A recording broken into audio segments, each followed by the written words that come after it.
Alright mga padi. So ito yung Lancer Sedia nung dati nating customer padi. Yan, ito yung sariwang Lancer Sedia na casa maintained nung dating customer natin. Ngayon meron na siya ang new owner mga padi. Pero kamag-anak pa rin naman yung nakakuha. Yan, casa maintained yan. Kompleto pa yun ng mga markings nung unang pumunta yan dito mga padi. Tapos ngayon nabanggit nga nung previous customer natin na dito siya nagpapagawa. Kaya yung new owner dito na rin pinagawa. Yan. So ngayon, ang pinagawa lang dito ngayon ni Bossing is under chassis tapos mga engine support. So sa conversation kasi namin ni Boss, sabi daw doon sa pinagpa-checkan niya, may problema is rack and ball joint tie rod end. Pero upon actual inspection mga padi, ito yung nakita namin na problema. No, so yung mga arm niya, basag na yung mga bushing. Oh, ayan. Kaya parang may sumasayaw siya na feeling doon sa niya, sa ride ng sasakyan niya.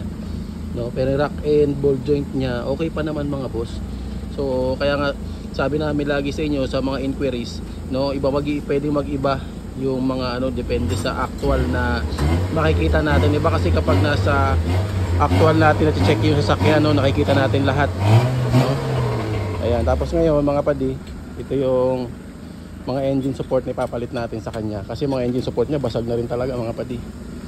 Ito yung sa front niya, oh. Original pa to. Ito yung sa front niya. Yan. Kasi ito yung sa may timing belt side.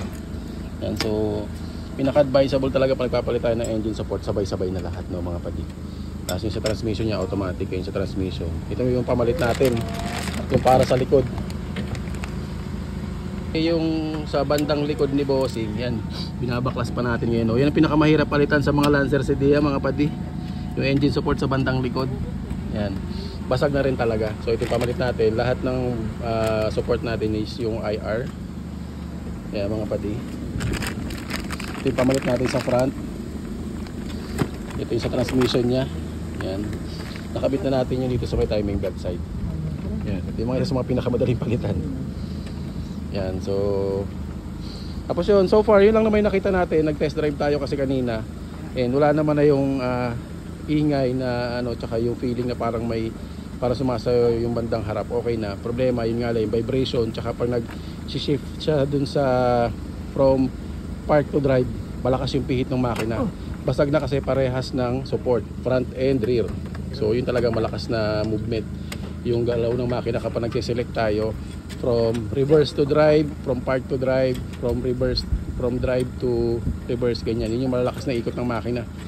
Kaya madalas ito talaga yung tinatamaan na engine support mga padi. Yeah, right. Yeah mga padi, so tinatapos po namin to and yun lang. Thank you so much mga padi.